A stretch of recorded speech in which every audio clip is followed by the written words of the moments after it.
جب بھی under world کا نام آئے گا تو یہ دو نام ضرور آئیں گے، کیونکہ ان دو ناموں کے بغیر ممبئی کی انڈر ورلڈ بالکل ادھوری ہے۔ ان دو لوگوں نے اپنے نام کو اس طرح پروان چڑھایا کہ دنیا ختم ہونے تک ان کا نام انڈر ورلڈ کی زینت بنا رہے گا۔ لیکن ان دونوں کا کام کرنے کا طریقہ بالکل مختلف تھا، یعنی آپس میں بھی مختلف۔ نمبر 1 پہ وہ ڈان آتا ہے جس نے ممبئی میں انڈر ورلڈ کی بنیاد رکھی، یعنی وہ ممبئی میں انڈر ورلڈ کا فاؤنڈر تھا۔ اس انڈر ورلڈ ڈان کا نام تھا حاجی مستان۔ کیا آپ نے کبھی سنا ہے کہ کوئی انڈر ورلڈ کا ڈان بھی ہو اور اس نے اپنی پوری زندگی میں کبھی قتل نہ کیا ہو، کبھی فروتی نہ لی ہو اور حتیٰ کہ ایک گولی بھی نہ چلائی ہو؟ یہی تھا وہ گینگسٹر حاجی مستان، جس نے اپنی زندگی میں نہ کبھی گولی چلائی، نہ کبھی کوئی قتل کیا اور نہ ہی کبھی کسی کو ڈرایا دھمکایا اور نہ ہی کبھی کسی سے فروتی لی۔ حاجی مستان اپنا سارا کام صرف اور صرف سمگلنگ سے کیا کرتا تھا۔ پولیس آج تک اس کے پیچھے نہیں پڑی، کیونکہ نہ آج تک اس نے کوئی قتل کیا، نہ ہی کوئی فروتی کا مقدمہ آیا اور نہ ہی کوئی قتل کیا۔ سمگلنگ کے دوران جب اسے کوئی کسٹم آفیسر تنگ کرتے تو وہ ان کو بھی کچھ نہ کہتا، بلکہ بہت خاموشی سے ان کا تبادلہ کروا دیتا۔ کئی ریٹائرڈ پولیس افسران اس چیز کو کہتے ہیں کہ اگر انڈر ورلڈ ضروری ہے تو حاجی مستان کے دور جیسا ہونا چاہیے۔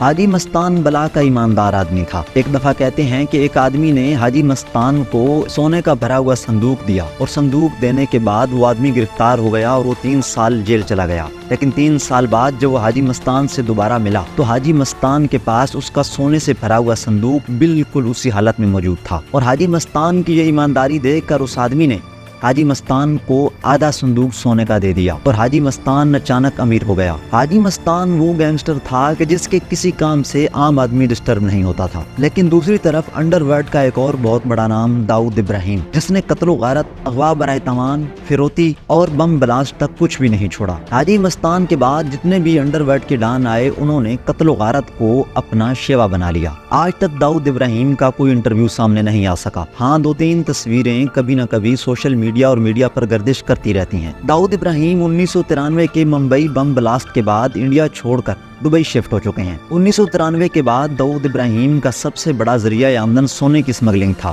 داؤد ابراہیم اور چھوٹا راجن میں علیحدگی کی وجہ بھی یہ ممبئی بم بلاسٹ تھی، کیونکہ چھوٹا راجن نہیں چاہتا تھا کہ اپنے لوگوں کو بم بلاسٹ سے مارا جائے، یعنی بے گناہ لوگوں کا قتل کیوں کیا جائے۔ 1993 کے بم بلاسٹ کے بعد داؤد ابراہیم اور چھوٹا راجن الگ الگ ہو گئے، حالانکہ اس سے پہلے چھوٹا راجن داؤد ابراہیم کا رائٹ ہینڈ تھا۔ داؤد ابراہیم بھی پہلے حاجی مستان کے گروپ میں ہی کام کیا کرتا تھا، لیکن بعد میں اس نے علیحدہ ہو کر اپنا گینگ بنا لیا۔ لیکن داؤد ابراہیم اور حاجی مستان میں زمین آسمان کا فرق ہے، ایک قتل و غارت کا عادی اور دوسرا قتل و غارت سے بالکل دور۔ داؤد ابراہیم اور حاجی مستان کے بارے میں آپ کا کیا خیال ہے؟ کمنٹ سیکشن میں ضرور بتائیے گا، ہم اس طرح کی ویڈیوز لاتے رہتے ہیں۔